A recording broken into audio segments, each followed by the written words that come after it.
Hello बच्चों, मेरा नाम है रुपेश कुमार महतो और आपका हमारे यूट्यूब चैनल में वेलकम है।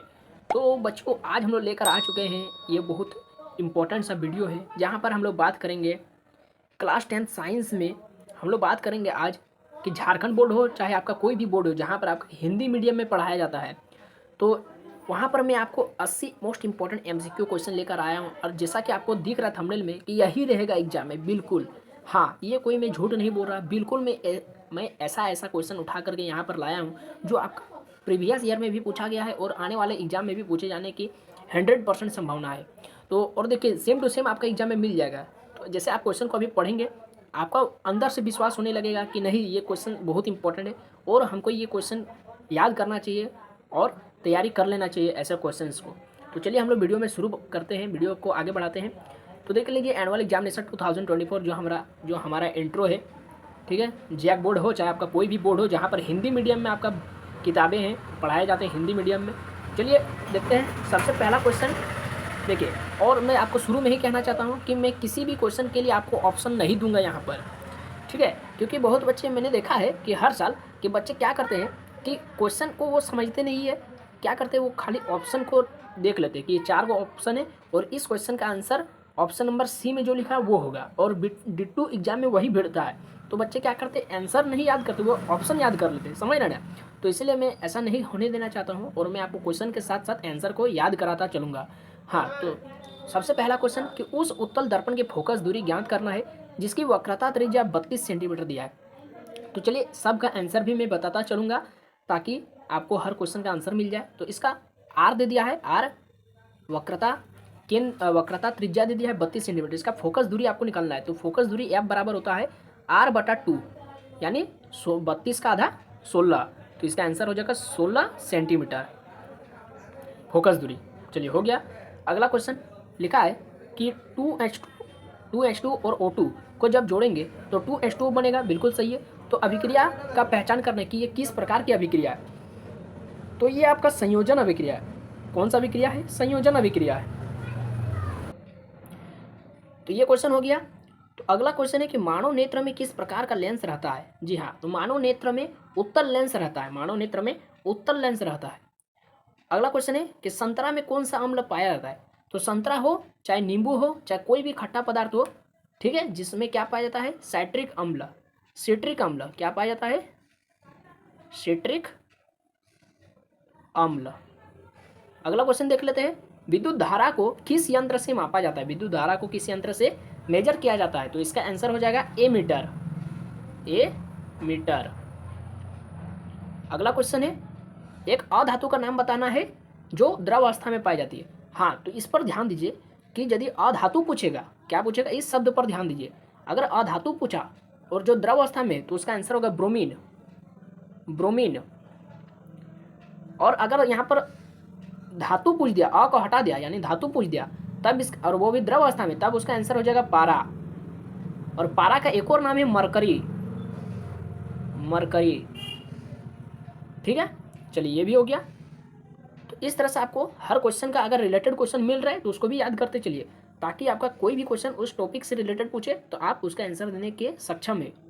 अगला क्वेश्चन देख लेते हैं, ऐसी युक्ति का नाम बताना है जो विद्युत धारा को, विद्युत ऊर्जा को यांत्रिक ऊर्जा में परिणत करता है, यानी जो क्या करता है, विद्युत ऊर्जा को यांत्रिक ऊर्जा में कन्वर्ट कर देता है।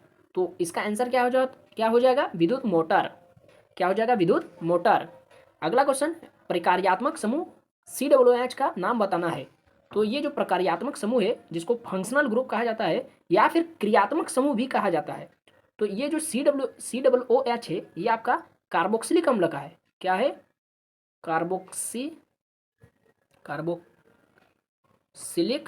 अम्ल।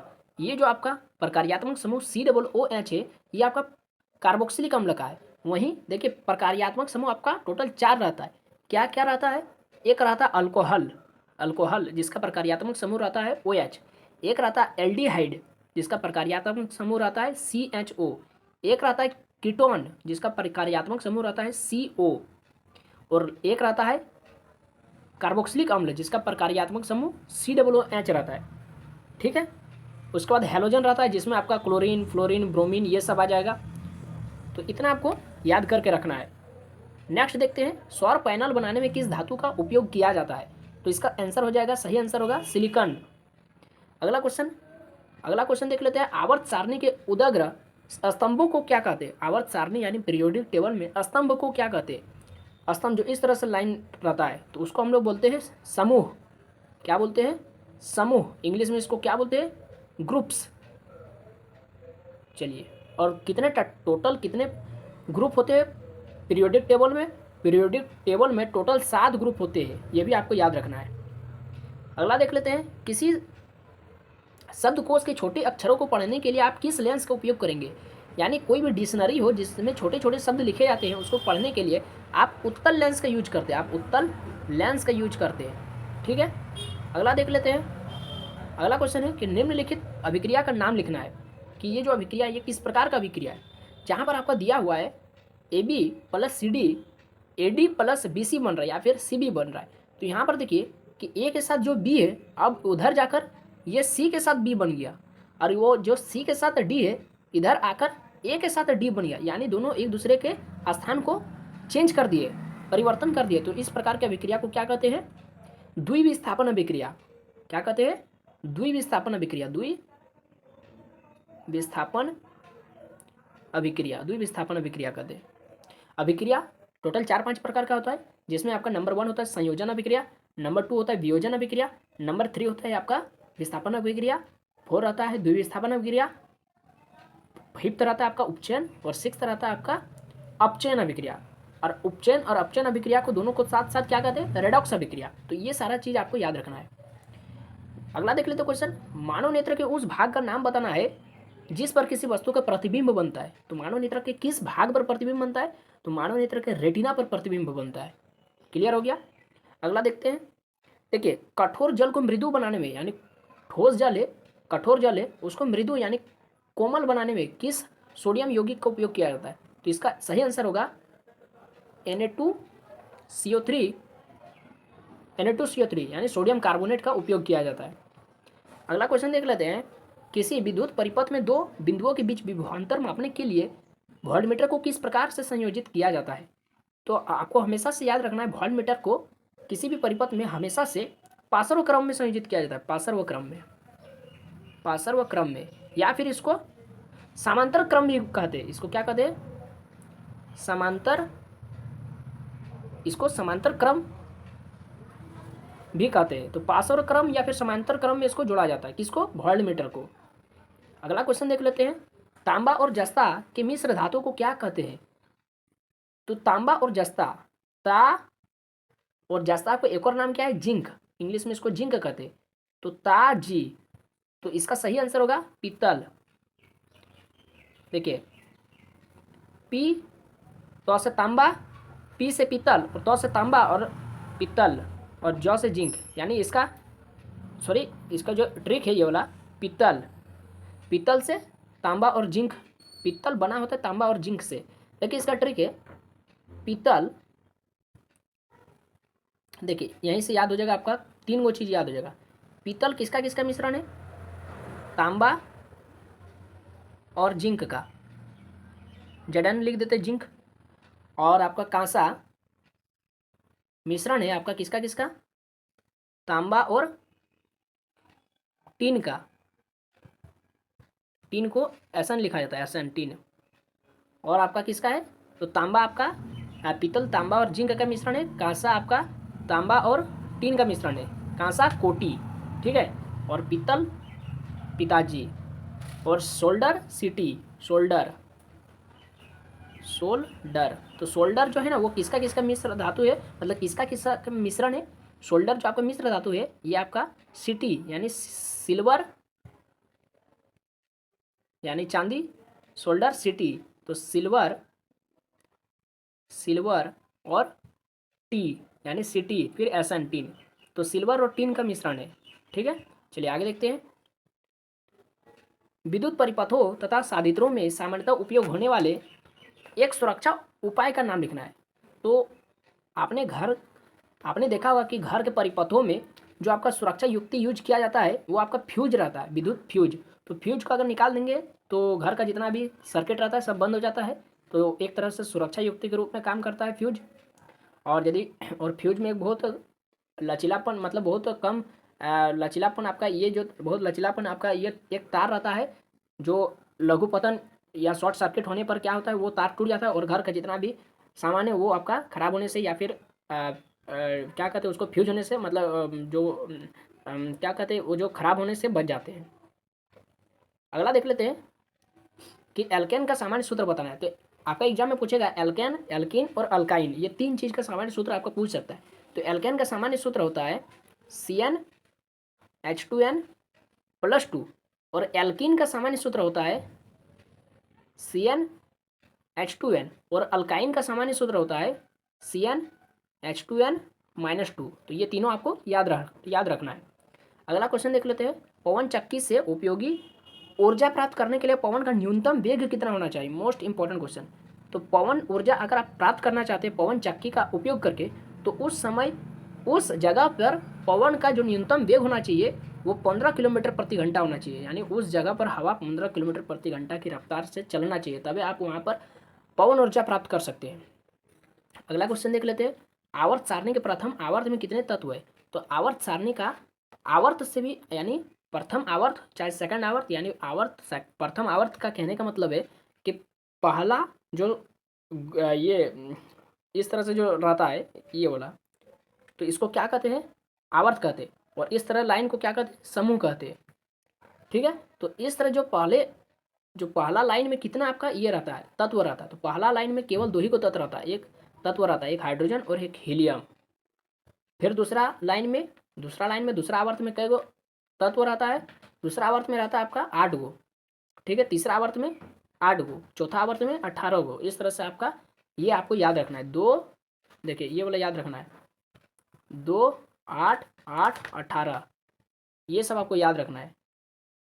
देख लीजिए अगला क्वेश्चन है, किसी दर्पण से चाहे आप कितनी भी दूरी पर खड़े हो आपका प्रतिबिंब सदैव सीधा प्रतीत होता है। तो संभवतः दर्पण कैसा है? अगर आप उस दर्पण से कितना भी दूरी पर खड़े हो, ठीक है, तो फिर भी आपका प्रतिबिंब हमेशा सीधा दिखाई देगा। तो आपको बताना है कि वो दर्पण किस प्रकार का दर्पण है। तो इसका उत्तर होगा या तो वो समतल दर्पण होगा या तो वो उत्तल दर्पण होगा, या तो समतल दर्पण या तो उत्तल दर्पण। क्लियर है? अगला क्वेश्चन देख लेते हैं, विरंजक चूर्ण का रासायनिक सूत्र। तो आपका एग्जाम में ये तीन चीज पूछ सकता है, या तो विरंजक चूर्ण का रासायनिक सूत्र पूछ दे, या तो प्लास्टर ऑफ पेरिस का रासायनिक सूत्र पूछ दे, या तो आपका इसका पूछ दे खाने का सोडा या फिर आपका धोने का सोडा, ये सब का रासायनिक सूत्र पूछ सकता है। तो ये सब आपको याद कर लेना है। तो यहाँ पर क्वेश्चन है विरंजक चूर्ण का रासायनिक सूत्र। तो विरंजक चूर्ण का होता है calcium oxychloride, calcium oxychloride CaOCl2। अगला क्वेश्चन देख लेते हैं, किलोवाट घंटा किस राशि का मात्रक है? तो किलोवाट घंटा आपका ऊर्जा या फिर एनर्जी, वही हुआ ऊर्जा एनर्जी, वही हुआ। तो आपका किलोवाट घंटा किसका मात्रक है? ऊर्जा का। अगला क्वेश्चन है कि इस्पात में कौन सी अधातु उपस्थित रहती है? तो आपको याद रखना है कि इस्पात में टोटल कितना, यानी इस्पात किससे किससे मिलकर बना होता है? इस्पात मतलब स्टील आपका बना होता है। ये ट्रिक आप याद कर लीजिए, लोह निक्रो, ये ट्रिक आप याद कर लीजिए। लोह से लोहा हो जाएगा, नी से निकल हो जाएगा और क्रो से क्रोमियम हो जाएगा। ये तीन चीज हो गया। और साथ ही साथ आपको एक और चीज याद रखना है, कार्बन। और ये जो तीनों लोहा निकल क्रोमियम ये तीनों आपका धातु है, केवल एक कार्बन अधातु है। तो क्वेश्चन पूछा गया है कि कौन सा अधातु का उपयोग किया जाता है इस्पात में? कार्बन। अगला क्वेश्चन देख लेते हैं, चुंबक जो आपका विद्युत चुंबक है वो बनाया जाता है, विद्युत चुंबक किससे बनाया जाता है? नरम लोहा से। ठीक है, अगला क्वेश्चन देखते हैं, अल्किन का सामान्य सूत्र। मैंने कहा था कि अल्किन, अल्काइन और एल्केन का सामान्य सूत्र पूछ सकता है। तो इसका आंसर हो जाएगा CnH2n। क्लियर है? अगला देख लेते हैं, आगे बढ़ते हैं हम लोग। यदि अवतल दर्पण के C पर यदि वस्तु हो, C मतलब वक्रता केंद्र पर, तो प्रतिबिंब कहाँ बनेगा? तो यदि अवतल दर्पण पूछेगा तो प्रतिबिंब आपका C पर ही बनेगा। ठीक है, चलिए आगे देखते हैं। वस्तु A में है, तो ये जो आपको फिगर दिखाया गया ये इस तरह बक्सा जैसा दिखाया गया, तो ये बक्सा नहीं है, ये बक्सा का आकार में एक क्या है? एक चीज़ है। ठीक है, एक कोई पदार्थ है, पदार्थ नहीं, एक तरह का सामान है जो क्या कर रहा है। देखिए वहाँ से यदि लाइट को हम यदि गुजारेंगे तो लाइट क्या हो जा रिफ्रैक्ट हो जाएगा, यानी अंदर से घुस कर वो पार हो रहा है। तो बोलिए अंदर से कब लाइट घुसता है, किस में घुसता है? दर्पण में घुस सकता है लाइट, अंदर से नहीं घुस सकता। यानी एक तरह का, यानी ये क्या है, ये जो ए है वस्तु है वो एक तरह का लेंस है। लेंस में प्रकाश एक माध्यम मतलब एक सिरा से दूसरा सिरा तक पार हो सकता है। तो ये लेंस है, और ये किस तरह का लेंस है? देखिए यहाँ से लाइट इस तरह से रिफ्लेक्ट हो रहा है, यानी वो परावर्तित इस तरह से मतलब अपसारित कर दे रहा है। तो अपसारी लेंस, बोलिए किस लेंस को अपसारी लेंस कहते हैं? उत्तल लेंस को, ठीक है ना। तो वस्तु ए में कौन सा लेंस है? उत्तल लेंस। और किस दर्पण को अपसारी दर्पण कहते हैं? अवतल दर्पण को, ठीक है। चलिए आगे देखते हैं। यदि आपतन कोण शून्य हो तो अपवर्तन कोण का मान क्या होगा? यदि आपतन कोण शून्य हो तो अपवर्तन कोण का भी मान शून्य होगा, 0 डिग्री, ठीक है, आपको याद रखना है। अगला क्वेश्चन है वोल्ट मीटर सॉरी वोल्ट किसका ऐसा ही मात्रक है? तो वोल्ट आपका विभवांतर का ऐसा ही मात्रक है। विभवांतर या फिर विभव, विभवांतर या फिर विभव, ठीक है। इसका ऐसा ही मात्रक क्या होता है? वोल्ट होता है। अगला देख लेते हैं कि चालक के सिरों पर विभवांतर बढ़ने से धारा की प्रबलता पर क्या प्रभाव पड़ता है? यदि चालक के सिरों पर यदि विभवांतर बढ़ा देंगे, यानी भी बढ़ेगा, तो धारा की प्रबलता क्या होगी? वो भी बढ़ेगा, क्योंकि भी समानुपाती आई होता है। आपको ओम का नियम पता होगा। अगला देखते हैं, देख लीजिए यहाँ पर क्वेश्चन को ध्यान से देखिए, फिगर वाला है कि परिपथ की भुजा सी डी, यहाँ से सी डी में धारा क्या होगी? धारा बताना है। सी डी में धारा का मान क्या होगा? तो देखिए परिपथ में कुल धारा समान रहता है, जितना आप यहाँ से सप्लाई करेंगे उतना ही इधर से बाहर निकलेगा। अगर आप 5 एम्पियर दिए हैं तो यहाँ पर 5 एम्पियर का ही धारा निकलेगा। तो यहाँ पर देखिए यहाँ पर कितना दिया है? 5 एम्पियर, तो इधर भी कितना होगा? 5 एम्पियर। बस सिंपल सा सवाल था। अगला देख लेते हैं, परिपथ के निम्नलिखित में से किस भाग को हमेशा समांतर क्रम में जोड़ा जाता है? मैंने शुरू में ही आपको कहा कि किसको समांतर क्रम में जोड़ते हैं? वोल्ट मीटर को। अगला क्वेश्चन देख लेते हैं, एसिटिक अम्ल का पीएच मान कितना होता है? तो देखिए यहाँ पर ऑप्शन मैंने नहीं लिखा है, लेकिन ऑप्शन इसका था इस तरह से था, 7 से अधिक, 7 से कम, 7 के बराबर, या फिर इनमें से कोई नहीं। तो इसका सही आंसर क्या हो जाएगा? एसिटिक अम्ल का पीएच मान 7 से कम होता है, ठीक है। पीएच मान का, इसका जो एसिटिक अम्ल का पीएच मान 7 से कम होता है। नेक्स्ट क्वेश्चन देख लेते हैं, किसी विलयन का शुद्ध पीएच मान ज्ञात करने के लिए कौन सी विधि उपयुक्त है? तो इसका ऑप्शन भी था, लेकिन मैं ऑप्शन नहीं लिखा हूँ यहाँ पर। इसका सही आंसर हो जाएगा, क्या हो जाएगा? किसी विलयन का शुद्ध पीएच मान ज्ञात करने के लिए कौन सी विधि उपयुक्त है? तो इसका आंसर हो जाएगा आपका पीएच मीटर का यूज किया जाता है, पीएच मीटर, ठीक है। आप याद कर लीजिए पीएच मीटर। अगला क्वेश्चन देख लेते हैं, यदि किसी विलयन के पीएच का मान 7 हो तो विलयन होगा? तो देखिए यदि किसी विलयन का पीएच का मान 7 हो तो वो उदासीन विलयन होगा, और यदि 7 से कम हो तो वो अम्लीय विलयन होगा, और यदि 7 के बराबर हो तो उदासीन, और 7 से अधिक यदि ज़्यादा हो तो वो क्षारीय विलयन होगा। ये भी आपको याद रखना है। सोडियम कार्बोनेट है, सोडियम कार्बोनेट ऑप्शन में आपका था, अम्ल है क्या, क्षारक है या उदासीन है, या इनमें से कोई नहीं। तो इसका आंसर क्या हो जाएगा? सोडियम कार्बोनेट एक क्षारक है, एक क्षार है। क्षारक या फिर क्षार जो भी ऑप्शन में रहेगा आप टिक कर दीजिए। अब क्वेश्चन देख लीजिए, HCl अम्ल के तनु NaOH के साथ अभिक्रिया के फलस्वरूप कौन सा लवण बनता है? यहाँ पर गैस नहीं बोला है, लवण बोला है। तो देखिए Na और Cl मिलेगा तो क्या बनेगा? NaCl, और NaCl क्या होता है? नमक होता है, एक तरह का लवण है। तो यहाँ पर आंसर क्या हो जाएगा? NaCl। अगला क्वेश्चन, सल्फर डाइऑक्साइड का आणविक द्रव्यमान कितना है? तो देखिए आपका आणविक द्रव्यमान भी पूछ सकता है, तो इसका निकाल लेते हैं हम लोग। सल्फर का होता है आणविक द्रव्यमान, सल्फर का जो आपका परमाणु द्रव्यमान होता है कितना होता है? 32 होता है। और यहाँ पर ऑक्सीजन कितना है? टोटल 2 ऑक्सीजन है, और एक ऑक्सीजन का द्रव्यमान कितना होता है? 16। 2 ऑक्सीजन का कितना द्रव्यमान हो जाएगा? 16 गुना 16, सॉरी 16 प्लस 16, तो 16 16 32 और 32 टोटल कितना हो गया? 64। तो यहाँ पर SO2 का द्रव्यमान कितना हो जाएगा? 64 ग्राम। चलिए आगे देखते हैं, बिंदु ए और बी में तुल्य प्रतिरोध क्या होगा? यानी आपका रिजल्टेंट रेजिस्टेंस क्या होगा? रिजल्टेंट रेजिस्टेंस या फिर तुल्य प्रतिरोध या फिर परिणामी प्रतिरोध। तो इसका देखिए किस तरह से हम लोग निकालेंगे, ध्यान दीजिए। अभी इसको ध्यान नहीं दीजिए, ठीक है, इसको ध्यान नहीं दीजिए। देखिए ये वाला और ये वाला किस तरह से जुड़ा हुआ है? श्रेणी क्रम में ना पार्श्व क्रम में? तो ये जो जुड़ा है ना, ये इसका एक सिरा और इसका एक सिरा एक साथ, और इसका एक सिरा और इसका एक सिरा एक साथ, तो ये कैसा संयोजन रहा? ये आपका रहा पार्श्व क्रम संयोजन। और पार्श्व क्रम संयोजन में जो आपका तुल्य प्रतिरोध का फॉर्मूला क्या रहता है? 1/r बराबर 1/r1 प्लस 1/r2। तो 1/R1, तो R1 का भी वैल्यू 2 ओम है और R2 का भी वैल्यू 2 ओम है। तो इसका जो देखिए इसका सोल्यूशन करेंगे तो 1/2 प्लस 1/2, तो एगो 1/2 और एगो 1/2, टोटल 2 गो 1/2, तो 2 खत्म, तो 1, तो ये आर का वैल्यू कितना आ गया 1 ओम, यानी ये दोनों को मिला करके मेरा 1 ओम है और यहाँ पर 3 ओम। और ये दोनों अगर अब नया फिगर हम लोग बनाएंगे तो नया फिगर मेरा इस तरह से रहेगा, इस तरह से, ये 3 ओम है, अब ये दोनों मिलाकर एक ही को हो गया, इस तरह से मेरा बनेगा। तो यहाँ ए है और यहाँ बी है और ये मेरा कितना आया 1 ओम। आप दोनों बोलिए किस क्रम में, संयोजी क्रम में है ना पार्श्व क्रम में, ये अब आ गया श्रेणी क्रम में। तो श्रेणी क्रम में बोलिए कि तुल्य प्रतिरोध का फॉर्मूला क्या होता है, R बराबर R1 प्लस R2, बस दोनों को जोड़ दीजिए, 3 और 1 4। तो इसका सही आंसर क्या हो जाएगा, इसका सही आंसर हो जाएगा आपका 4 ओम। अगला क्वेश्चन देखते हैं हम लोग। समांतर क्रम में जुड़े दो प्रतिरोधकों का समतुल्य प्रतिरोध 6/5 ओम है। यदि एक प्रतिरोध टूट गया तो प्रभावी प्रतिरोध 2 ओम हो जाता है। टूटे तार का प्रतिरोध है। बहुत अच्छा सा सवाल है और बहुत थोड़ा टफ लगता है 10 वालों के लिए, 10 के बच्चों के लिए। तो देखिए इसको खाली समझना है, ध्यान दीजिए, है कुछ नहीं, बहुत आसान सा सवाल है। कौन सा क्रम है इसको ध्यान दीजिए। पहला एक चीज़, समांतर क्रम में, समांतर क्रम का आपको फॉर्मूला आना चाहिए। कौन सा फॉर्मूला होता है, 1/R बराबर होता है 1/R1 प्लस 1/R2।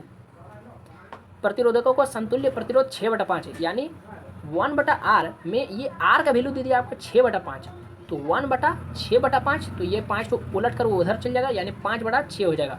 तो फिलहाल अभी इसको हम लोग 1/R का जगह में हम लोग क्या लिख देंगे 6/5, सॉरी ये 5 ऊपर चल गया था तो 5/6 लिख देंगे ऊपर में 5/6।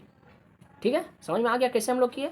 यदि एक प्रतिरोध टूट गया, यानी मान लेते हैं हमको R1, देखिए फिगर आपका इस तरह से बनेगा, ध्यान दीजिए, फिगर आपका इस तरह से बनेगा। आपने फिगर बनाया गया पार्श्व क्रम में, तो आपने इसी तरह से फिगर बनाया था, याद है। हाँ, तो देखिए ये आपका ये आपका R1 है और ये आपका R2 है। तो अगर मान लेते हैं R1 टूट गया, मान लेते हैं R1 टूट गया, तो अब पूरी ये वायर, ये तार का प्रतिरोध किस पर निर्भर रह जाएगा, यानी किसका वैल्यू टू होगा, R2 का वैल्यू टू होगा। और R2 का वैल्यू आपका दे दिया है 2 ओम। अब प्रभावी प्रतिरोध कितना है 2 ओम, तो R2 का वैल्यू 2 ओम है, R1 आपको नहीं पता है। और इस पूरा जो आपका फिगर है, ये R1 और R2 का परिणामी प्रतिरोध या फिर तुल्य प्रतिरोध 5/6 है। तो आप बोलिए आपको 3 को वैल्यू में से 2 को वैल्यू दे दिया, 2 को वैल्यू दे दिया, एक ये वाला दे दिया परिणामी प्रतिरोध और एक R2 का वैल्यू दे दिया। आपको निकालने क्या बोल रहा है, टूटे हुए तार का प्रतिरोध, यानी ये वाला तार का प्रतिरोध निकालना है, R1 का वैल्यू निकालना है। बहुत आसान सा सवाल है। क्या करना है, 5/6 है तो R1 का वैल्यू निकालना है, R2 का वैल्यू यहाँ पर पुट कर दीजिए 2 ओम, तो यहाँ पर 2 ओम पुट कर देंगे। अब इसको सिंपल सा आप सॉल्व कर दीजिए, एलसीएम ले लीजिए 2 प्लस R1/2R1। अब हम लोग R1 और R2 को ना लिखकर ओनली फॉर R लिख देते हैं, ठीक है, ताकि कोई कन्फ्यूजन ना हो। तो अब इसको सॉल्व करेंगे तो नीचे देखिए 2R है और ऊपर में यहाँ पर ध्यान दीजिए 5 है, तो क्रॉस मल्टीप्लाई कर देंगे, 5 दूनी 10 R1 हो जाएगा, या फिर R1 नहीं लिखेंगे, ओनली फॉर R लिखेंगे बराबर। अब देखिए ये 6 है और यहाँ पर 2 प्लस R1 है, तो क्रॉस मल्टीप्लाई करेंगे तो 6 गुना 2 12 प्लस 6 गुना R1, तो 6R1 या फिर 6R लिख देते हैं। तो यहाँ इधर है 10R और इधर है 6R, तो 6R उधर चल जाएगा, तो 10 में माइनस 6R हो जाएगा, तो बराबर हो जाएगा 4R बराबर 12। अब काट दीजिए 4 तिया 12, तो ये सॉरी यहाँ पर R लिख दीजिए, तो ये R का वैल्यू कितना आ गया 3 ओम। तो इस टूटा हुआ तार का प्रतिरोध कितना आ गया 3 ओम। समझ में आ गया। इसी तरह से सिंपल सा सवाल रहेगा, आपको सॉल्व करके सबसे पहला इस तरह के सवाल में क्या करना है, फिगर बनाना है, ठीक है, फिगर बनाना है इस तरह से। चलिए आगे देखते हैं। निम्नलिखित में से कौन सी धातु Fe2+ आयन को उसके लवण विलयन से विस्थापित नहीं करेगी, इस पर ध्यान दीजिए, नहीं करेगी। तो देखिए इसका सही आंसर होगा, और देखिए यहाँ पर इस क्वेश्चन के लिए मुझे ऑप्शन लिखना बहुत जरूरी था, इसलिए मैं ऑप्शन यहाँ पर लिख दिया हूँ, और इसका सही आंसर हो जाएगा कॉपर। क्योंकि जो आपका आयरन से ज़्यादा अभिक्रियाशील है Zn यानी जिंक, अल्मुनियम और मैग्नीशियम, यानी ये तीनों तो आपको इसको विस्थापित कर देगा, लेकिन केवल कॉपर उससे कम अभिक्रियाशील है, इसीलिए कॉपर पास इतना ताकत नहीं है कि वो उसको उसके विलयन से विस्थापित कर सकेगा बस। तो इसका सही आंसर क्या आ जाएगा कॉपर। आगे देखते हैं हम लोग। पदार्थ X, ये मोस्ट इंपॉर्टेंट सा सवाल है। पदार्थ X के जलीय विलयन में एसिटिक अम्ल मिलाने पर एक रंगहीन तथा गंधहीन गैस जिसका नाम क्या है Y निकलती है। यह गैस क्या नाम है Y, चूने के पानी को दूधिया बना देती है। तो पदार्थ एक्स क्या है, यहाँ पर वाई नहीं पूछा, यहाँ पर एक्स क्या है, लेकिन मैं आपको वाई और एक्स दोनों बता दूंगा। तो देखिए सबसे पहला जो आपका इस क्वेश्चन का आंसर है एक्स क्या है, तो यहाँ पर एक्स है आपका सोडियम बाइकार्बोनेट, जिसका फॉर्मूला होता है NaHCO3, जिसको हम लोग एक और क्या नाम है रासायनिक नाम, sodium hydrogen carbonate, sodium hydrogen carbonate. हाँ, तो यहाँ पर एक्स आपको पता चल गया, एक्स पता चल गया। वाई देखिए क्या है, तो इसको रिएक्ट करवाते हैं हम लोग, NaHCO3 सोडियम हाइड्रोजन कार्बोनेट को रिएक्ट करवाएंगे। देखिए पदार्थ एक्स के जलीय विलयन में, तो यहाँ पर H2O के साथ रिएक्ट कराना होगा। जलीय विलयन मैंने क्या, वाटर में एसिटिक अम्ल मिलाने पर, तो देखिए एक पदार्थ एक्स के जलीय विलयन में एसिटिक अम्ल मिलाने पर एक रंगहीन तथा गंधहीन गैस वाई मिलती है। तो एक पदार्थ एक्स के जलीय विलयन में, तो NaHCO3 के जलीय विलयन, तो यहाँ पर H2O को हम लोग हटा देते हैं, अभी H2O को हटा देते हैं। यहाँ पर हम लोग क्या मिला देंगे आपको, यहाँ पर हम लोग मिला देते हैं एसिटिक अम्ल, यानी जिसका फॉर्मूला क्या होता है CH3COOH। अब देखिए इसको हम लोग रिएक्ट करवाते हैं, तो ये आपका क्या हो जाएगा, Na चल जाएगा इसके पास, यहाँ से H हट जाएगा, तो क्या हो जाएगा CH3COO, H हट गया, Na आ गया, प्लस अब क्या होगा, यहाँ से कार्बन डाइऑक्साइड निकलेगा और क्या निकलेगा, वाटर निकलेगा। अब यहाँ पर क्वेश्चन था कि वाई गैस क्या है, एक्स तो बता दिया कि एक्स आपका NaHCO3 है। वाई क्या है, वाई यहाँ पर कार्बन डाइऑक्साइड गैस है। वाई क्या है, कार्बन डाइऑक्साइड गैस है, जो क्या कर रहा है, उस गैस के कारण ये जो पानी है, पानी को वो दूधिया बना दे रहा है, दूधिया, दूध कलर का बना दे रहा है। कौन, कार्बन डाइऑक्साइड गैस। तो यहाँ पर वाई कौन है, कार्बन डाइऑक्साइड गैस, एक्स कौन है, NaHCO3। क्लियर हो गया। चलिए आगे देखते हैं। एसिटिक अम्ल जो आपका जल में घुलकर बनाता है, एसिटिक अम्ल जल में घुलकर क्या बनाता है, तो देखिए इसका ऑप्शन में नहीं लिखा हूँ, लेकिन ऑप्शन में कुछ इस तरह से था कि एगो हाइड्रोजन आयन बनाएगा, 2 गो हाइड्रोजन आयन बनाएगा, 3 गो हाइड्रोजन आयन बनाएगा, 4 गो हाइड्रोजन आयन बनाएगा, ये आपका सब ऑप्शन था। तो इसका सही आंसर देखिए क्या होगा, एसिटिक अम्ल पहले फॉर्मूला लिख लीजिए CH3COOH। अब इसको जल में घोलेंगे तो ये जो हाइड्रोजन है वो H+ बनकर बाहर निकल जाएगा, और ये पूरा जो यहाँ से यहाँ तक है ये आपका CH3COO माइनस बनकर रह जाएगा और H+ बाहर निकल जाएगा। तो कई गो हाइड्रोजन आयन निकल रहा है, एक ही गो है ना। तो देखिए इसका पावर में कई गो प्लस है, एक ही गो प्लस है ना, +1। यदि +2 रहता तो इसमें कई गो हाइड्रोजन बाहर निकलता 2, लेकिन यहाँ पर कई गो है, एक ही गो है। तो इसका सही आंसर क्या हो जाएगा 1, यानी एक हाइड्रोजन आयन। आगे देखते हैं आपतन कोण I और निर्गत कोण E में संबंध क्या है। तो देखिए इसका बीच का संबंध आपको याद रखना है कि एंगल I बराबर होता है एंगल E, आपतन कोण बराबर होता है निर्गत कोण। ये आपको कहाँ मिलेगा, आप इसको गूगल पर सर्च कीजिए, प्रिज्म द्वारा प्रकाश का अपवर्तन, बस ये वाला सर्च कीजिए, आपको पूरा डिटेल मिल जाएगा, I क्या है, E क्या है, और किस तरह से ये जो पूरा प्रोसेस होता है उसको दिखाया गया है। ठीक है, तो यहाँ पर मैं उतना नहीं बता सकूँगा क्योंकि वीडियो बहुत ज़्यादा लॉन्ग होते चल रहा है। चलिए सारा क्वेश्चन को भी कवर करना बहुत जरूरी है। ओम का नियम किसी दिए हुए चालक के सिरों के बीच विभवांतर और निम्नलिखित में से किसके बीच की संबंध को बताता है। तो ये आपको पता है कि भी समानुपाती होता है किसका, I का। तो जो विभवांतर है और किसके बीच का संबंध बता रहा है, इलेक्ट्रिक करंट यानी विद्युत धारा का। तो इसका सही आंसर क्या हो जाएगा, विद्युत धारा का संबंध को और विभवांतर के संबंध को बताया जा रहा है, ओम का नियम। अगला क्वेश्चन है कि शुद्ध जल का pH मान कितना होता है। तो शुद्ध जल का pH मान, जिसको अशुद्ध जल भी बोलते हैं, शुद्ध जल के जगह में आपका लिखा रहेगा अशुद्ध जल, तो इसका आंसर क्या हो जाएगा 7। शुद्ध जल का pH मान क्या हो जाएगा 7। अगला क्वेश्चन देखते हैं, pH का गणितीय व्यंजक, मोस्ट इंपॉर्टेंट क्वेश्चन, pH का गणितीय व्यंजक क्या हो जाएगा, यानी इसका फॉर्मूला लिखना है pH का। तो pH का फॉर्मूला होता है pH बराबर -log H+, ये हो जाएगा इसका आंसर। चलिए आगे देखते हैं कि निम्नलिखित समीकरण में लुप्त पद को लिखना है। कि इस तरह से भी क्वेश्चन आपका पूछा जा सकता है कि एक समीकरण दे देगा, उसमें रिएक्ट करा करके एक या फिर 2 आपका प्रोडक्ट दे देगा, उत्पाद दे देगा, और एक खाली रख देगा और कहेगा कि यहाँ पर क्या भराएगा। तो इसका देखिए HCl है और Na2CO3 यानी आपका हाइड्रोक्लोरिक अम्ल है और सोडियम कार्बोनेट है। जब ये रिएक्ट कर रहा है आपका, है ना, तो वो क्या क्या बना रहा है, Na और Cl मिलकर बना रहा है NaCl, कार्बोनेट से निकल जा रहा है कार्बन डाइऑक्साइड, और हाइड्रोजन और एक ऑक्सीजन यहाँ से बच रहा है। तो आपका हो जाएगा इसका H2, इसका आंसर हो जाएगा H2O। चलिए आगे देखते हैं, सल्फर डाइऑक्साइड गैस का गंध क्या होता है? तो सल्फर डाइऑक्साइड गैस का गंध होता है जलते हुए गंधक के समान। क्या होगा? जलते हुए गंधक के समान। हाँ, तो 50 क्वेश्चन आपका फिजिक्स और केमिस्ट्री को मिला करके हो गया। अब मैं यहाँ पर टोटल 30 क्वेश्चन आपको बताने वाला हूँ बायोलॉजी का, ठीक है। एकल जीव प्लाज्मोडियम में किस विधि द्वारा जनन होता है? तो एकल जीव प्लाज्मोडियम में आपका बहुविखंडन विधि द्वारा जनन होता है। बहुविखंडन विधि द्वारा जनन होता है, या फिर इसको बहुखंडन विधि भी बोल सकते हैं। नेक्स्ट क्वेश्चन है, किस हार्मोन की अधिकता में रक्त में कैल्शियम की मात्रा अधिक बढ़ जाती है? तो रक्त में कैल्शियम की मात्रा किस हार्मोन के कारण बढ़ जाती है?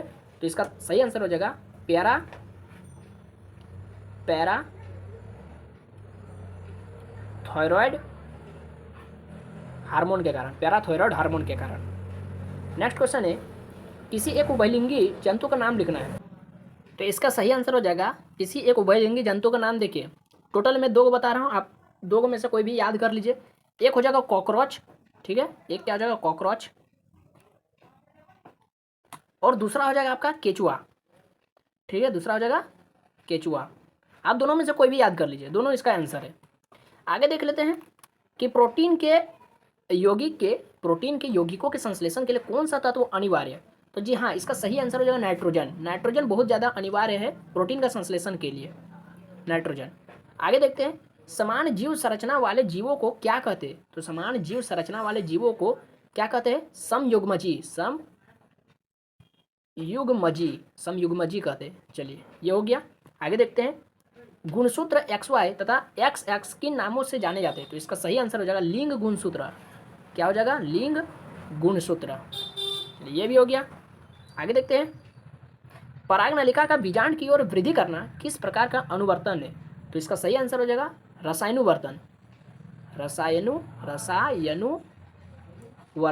रसायनुवर्तन। आगे देखते हैं, सबका आंसर को आपको लिख लेना है और याद करते चलना है, नहीं तो भूल जाएंगे। आगे देखते हैं, क्लोन की उत्पत्ति होती है तो किस प्रकार के जनन में क्लोन की उत्पत्ति होती है? ये था आपका क्वेश्चन। ऑप्शन में था आपका लैंगिक जनन, दूसरा था अलैंगिक जनन, दूसरा कुछ था, उसके बाद नॉन ऑफ दीज। तो इसका सही आंसर हो जाएगा आपका अलैंगिक जनन। क्या हो जाएगा? अलैंगिक जनन। अलैंगिक जनन में आपका क्लोन की उत्पत्ति होती है। आगे देखते हैं, रेजिन का उदाहरण है। तो रेजिन में क्या क्या हो जाएगा आपका अगर। देखिए ये पदार्थ का नाम है, ठीक है। रेजिन का उदाहरण क्या क्या हो जाएगा? अगर। अगला हो जाएगा आपका, और क्या हो जाएगा? मैं आपको 2 चीज़ बता रहा हूँ, आप दोनों में से कोई भी इसका आंसर लिख सकते हैं। अगर जो ऑप्शन में रहेगा, और क्या हो जाएगा? गोंद हो जाएगा। कोई भी आप याद कर लीजिए। आगे देखते हैं, निम्नलिखित में से किस फल के सूखने पर किशमिश बनता है? तो इसका सही आंसर हो जाएगा, जी हाँ, अंगूर के सूखने पर किशमिश का निर्माण होता है। आगे देख लेते हैं, एड्रेनलिन हार्मोन किस अंग को सीधे या किस अंग पर सीधे कार्य करता है? तो एड्रेनलिन जो हार्मोन है वो आपको सीधे प्रभावित करता है, हृदय को, सीधे हृदय पर कार्य करता है, हृदय। आगे देखते हैं, किस विशिष्ट अनुवांशिक पदार्थ के अंदर प्रोटीन संश्लेषण की सूचनाएं कूटबद्ध करती है या फिर कूटबद्ध रहती है? तो इसका आंसर हो जाएगा डीएनए। डीएनए के अंदर प्रोटीन संश्लेषण की सूचनाएं कूटबद्ध, या फिर डीएनए के अंदर ही प्रोटीन संश्लेषण का सारा जो आपका इन्फॉर्मेशन रहता है वो डीएनए में ही रहता है। आगे देख लेते हैं, स्टिप्यूल पाया जाता है, स्टिप्यूल। तो स्टिप्यूल जो है ना, ये एक पौधा का अंग है, ठीक है, एक हिस्सा है, एक पार्ट है। तो जैसे ये पत्ता हो गया, तो ये पत्ता जो है ना, ये पत्ता, तो इसका जो ये वाला साइड, तो ये वाला यानी इसका आधार, तो इसका आधार में पाया जाता है आपका स्टिप्यूल नामक पदार्थ, ठीक है। स्टिप्यूल नामक जो आपका जो भी चीज़ है वो पाया जाता है पत्राधार में, या फिर इसका आंसर क्या हो जाएगा? पत्राधार के सामने, पत्राधार के पास या फिर पत्राधार के सामने, जो लिखना है। चलिए आगे देखते हैं हम लोग। देख लीजिए, साधारण स्थलीय पौधों की पत्तियों के प्रति वर्ग सेंटीमीटर क्षेत्रफल में लगभग कितने रंध्र रहते हैं? तो पत्ती का, ठीक है, स्थलीय पौधों की पत्तियों के प्रति वर्ग सेंटीमीटर क्षेत्रफल में कितने रंध्र होते हैं? तो इसका सही आंसर हो जाएगा आपका 100 से 300 रंध्र इतने रहते हैं पत्ती के प्रति वर्ग सेंटीमीटर क्षेत्रफल में। आगे देखते हैं, स्टार्च टेस्ट के लिए प्रयोग किए जाने वाले रासायनिक विलयन का नाम क्या है? तो स्टार्च टेस्ट में हम लोग बहुत ज़्यादा फेमस, ये जो प्रयोग ये बहुत फेमस है, और इसमें हम लोग यूज करते हैं आयोडीन का। किसका यूज करते हैं? आयोडीन का यूज करते हैं। चलिए आगे देखते हैं कि प्रकाश संश्लेषण है, प्रकाश संश्लेषण कैसी अभिक्रिया है। तो प्रकाश संश्लेषण जो है ना, ये आपका जैव रासायनिक प्रक्रम में, ये ऑप्शन में है आपका जैव रासायनिक प्रक्रम, रासायनिक प्रक्रम, जैव रासायनिक प्रक्रम। तो इसको आपको याद कर लेना है, जैव रासायनिक प्रक्रम।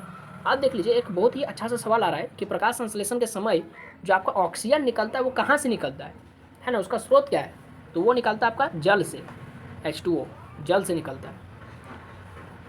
ये जो चित्र दिखाया जा रहा है आपको, इस चित्र को बताना है कि ये किस चीज़ का चित्र है। तो ये आपका जो चित्र है, ये आपका है माइटोकॉन्ड्रिया का, माइटोकॉन्ड्रिया का चित्र है, ठीक है, माइटोकॉन्ड्रिया का चित्र। और माइटोकॉन्ड्रिया को क्या कहा जाता है, कोशिका का बिजली घर, माइटोकॉन्ड्रिया का कोशिका का बिजली घर कहा जाता है। आगे देख लेते हैं हम लोग कि श्वसन किसके विपरीत है। श्वसन जो है ना वो उल्टा है, किसका, सांस लेना। बहुत जन सोचते हैं सांस लेने को ही श्वसन कहते हैं, लेकिन ये बिल्कुल गलत है। श्वसन सांस लेना का बिल्कुल अपोजिट है। चलिए इसका आंसर हो जाएगा सांस लेना। तो अगला क्वेश्चन है आपका कि उस पादप हार्मोन का नाम लिखना है जो पतझड़ को उत्प्रेरित करता है, यानी जो पतझड़ को उकसाता है, यानी पतझड़ लाने का मतलब वो कार्य करता है। तो उस पादप हार्मोन का नाम बताना है एब्सिसिक अम्ल, एब्सिसिक अम्ल, एब्सिसिक अम्ल पतझड़ को उत्प्रेरित करता है। आगे देख लेते हैं, इष्ट कोशिका में किस विधि द्वारा अलैंगिक जनन होता है। तो इष्ट कोशिका, इसको ध्यान देना, इष्ट कोशिका, तो इसमें होता है मुकुलन द्वारा अलैंगिक जनन होता है, मुकुलन, इसको याद रखना है। और मैंने उसमें बताया था प्लाज्मोडियम में और बहुविखंडन विधि द्वारा। ये दो चीज़ बहुत इंपॉर्टेंट है, ये दोनों क्वेश्चन। चलिए आगे देखते हैं, एक पादप रंजक का नाम लिखना, एक पादप रंजक। तो इसका सही आंसर हो जाएगा सैफ्रानिन, सैफ्रानिन, इसका सही आंसर हो जाएगा सैफ्रानिन। आपको याद रखना, ये बहुत फेमस क्वेश्चन है और बहुत इंपॉर्टेंट है। आगे देखते हैं, सूक्ष्मदर्शी जो आपका संयुक्त सूक्ष्मदर्शी है में लेंसों की संख्या कितनी होती है, लेंसों की कुल संख्या। तो सूक्ष्मदर्शी यानी संयुक्त सूक्ष्मदर्शी जिसको हम लोग अंग्रेजी में कहते हैं, कंपाउंड माइक्रोस्कोप में टोटल कितना लेंस रहता है, 2 लेंस रहता है, और सरल सूक्ष्मदर्शी में 1 लेंस रहता है। ये दोनों क्वेश्चन आपको याद कर लेना है। अगर आगे देखते हैं, रंध्र खुलने और बंद होने में कौन सहायता करता है ना, रंध्र खुलता है और बंद होता है, तो दोनों में मदद कौन करता है, जो गेट रहेगा, जो दरवाजा रहेगा, वही मदद करेगा ना खुलने और बंद होने में। तो उसका क्या हो जाएगा आंसर, द्वार कोशिकाएं, द्वार कोशिका या फिर द्वारक कोशिका, कोशिकाएं, ये मदद करता है रंध्र को खुलने और बंद होने में। आगे देखते हैं, चित्र में चिन्हित भाग का नाम लिखना है। चित्र में कौन सा, ये जो सबसे पहला काम क्या है कि ये चित्र है किसका, ये पता करना। तो ये जो चित्र देखे, इसका कोई शेप नहीं है, इस जंतु का कोई शेप नहीं है, कोई आकार नहीं है, तो इसका क्या नाम है, अमीबा, अमीबा। और ये वाला जो हिस्सा दिखाया गया फिगर में, ये वाला हिस्सा, तो ये वाला हिस्सा क्या है, कुटपाद, क्या है, कुटपाद। जहाँ से क्या होता है, ये वाला हिस्सा खुलता है और कोई भी इसका सामने कोई भी कीड़ा मकोड़ा आता है तो वो उसको क्या करता है, ये थोड़ा थोड़ा मतलब बड़ा होता है और इसका पूरा निगल लेता है, इस तरह से आगे बढ़ता है और उसको निगल लेता है। तो ये कुटपाद होता है, ठीक है, जो भोजन को पकड़ने में मदद करता है। जिस तरह से हमारा हाथ है उस तरह से अमीबा का कुटपाद है, ये ऐसा आप याद रख सकते हैं। श्वसन से संबंधित कोशिका अंग है, तो श्वसन से संबंधित कोशिका अंग क्या है, माइटोकॉन्ड्रिया, आपको याद रख लेना, माइटोकॉन्ड्रिया। अगला क्वेश्चन है, एक पादप हार्मोन का नाम लिखना है जो वृद्धि को बढ़ाता है, जो वृद्धि को बढ़ाता है। तो वृद्धि को कौन बढ़ाता है, ऑक्सिन, ऑक्सिन जो हार्मोन है वो वृद्धि को बढ़ाता है, ठीक है, याद रह जाएगा। आगे देखते हैं, मानव मादा में निषेचन कहाँ होता है। तो ये बहुत इंपॉर्टेंट सा सवाल है, मानव मादा में निषेचन किस अंग में होता है। तो इसका सही आंसर हो जाएगा अंडवाहिका में, अंडवाहिका में या फिर फैलोपियन ट्यूब में, अंडवाहिका या फिर फैलोपियन ट्यूब में, ठीक है, इसका सही आंसर है। चलिए आगे देखते हैं, थायरॉक्सिन के स्रावन में कौन सा तत्व आवश्यक है। तो थायरॉक्सिन जो ये आपका एक तरह का हार्मोन है, मानव में जो मानव शरीर में मतलब निकलता है, तो उसका स्रावन में कौन आवश्यक है।